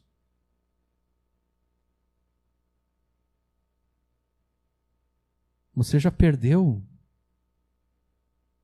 para os comunistas, que nem ainda proibiram a pregação do Evangelho no Brasil, mas você já perdeu para eles, porque você já demonstrou que é infiel no pouco. E se você é infiel no pouco, não pense que você será fiel no muito. Não, você vai continuar sendo infiel no muito.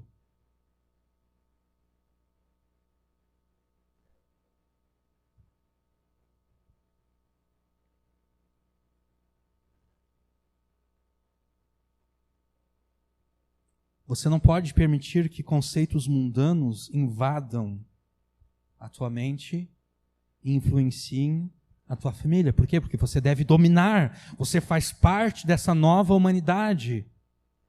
E você deve dominar em submissão a Jesus Cristo.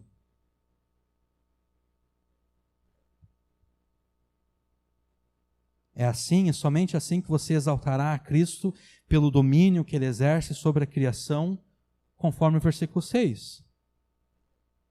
Então nós chegamos ao versículo 9. Ó Senhor, Senhor nosso, quão admirável é o teu nome sobre toda a terra, que é uma repetição do versículo 1.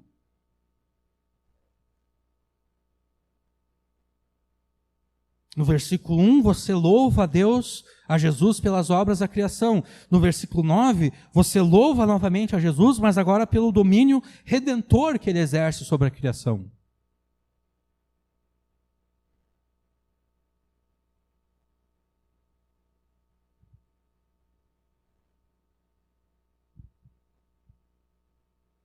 E aqui a gente tem que entender que o louvor vai mais do que a entoação de cânticos.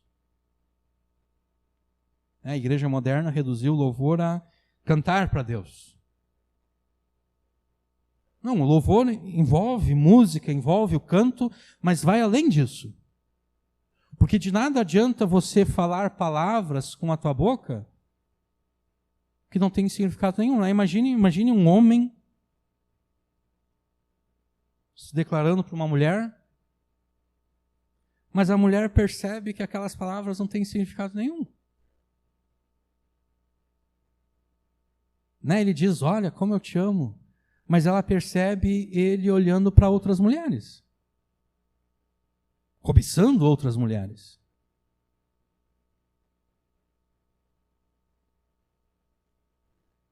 Desculpe a expressão, só uma mulher trouxa vai cair numa declaração de amor assim. E talvez você seja trouxa, mas Deus não é.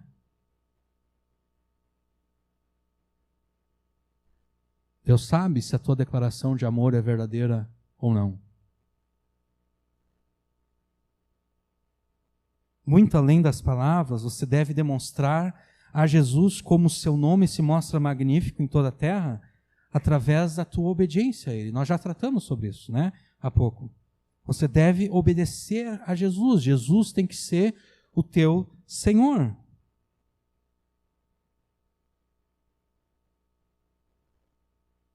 Mesmo no meio do sofrimento, mesmo no meio da tragédia, você deve obedecer, você não deve desanimar.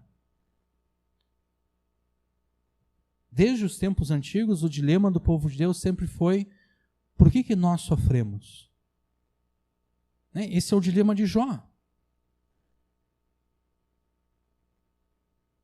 Por que Jó sofreu? Por que tantos outros sofreram? Por que nós sofremos? Nós que queremos ser fiéis a Deus, por que nós sofremos? A resposta bíblica a essa questão é a seguinte: Deus permite esses sofrimentos para o nosso próprio bem. Nós não sabemos como. Da mesma forma que uma criança pequena não entende porque às vezes o seu pai e a sua mãe dizem não. Nós não entendíamos, quando nós éramos crianças. Quando os nossos pais diziam não a alguma coisa que a gente estava pedindo. Mas quando a gente chegou a crescer, a gente entendeu por quê. A gente, o meu pai disse não naquela vez por causa disso. Foi por causa disso que a minha mãe falou não. Da mesma forma, muitas vezes a gente não entende porque Deus diz não para nós. Mas um dia a gente vai entender. Talvez não agora, nessa vida, mas na eternidade a gente vai entender porque Deus disse não. Jesus conhece o teu sofrimento. Jesus conhece a tua dor. Jesus conhece as tuas lágrimas. Jesus conhece a saudade que você sente.